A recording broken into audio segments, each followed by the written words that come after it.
Morning mga idol, at ito nga pala ang trending na video ngayong araw. Yung motor na susunog sa tabi ng ilog. Ang dami nagko-comment nga pala at bakit daw hindi ginagamitan ng tubig at hindi binubuhusan. Ito mga idol, ang mangyayari kapag binuhusan natin ng tubig, panoorin muna natin.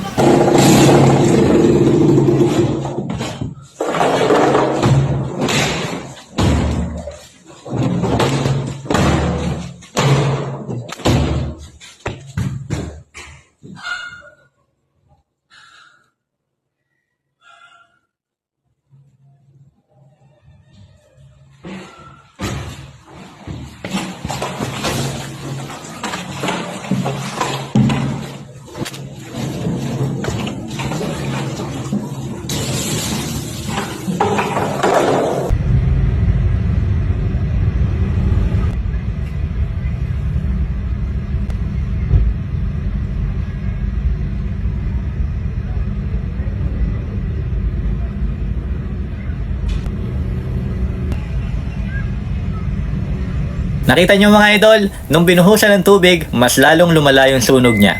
Kaya ano dapat gawin mga idol? Lagyan natin ng blanket upang mawala yung hangin o di kaya yung ginawa ni Kuya na kumuha ng buhangin. Kaya kung tatanungin nyo mga idol kung tama ba ang ginawa ni Kuya at ng mga kasamahan niya, tama po. Laging alamin!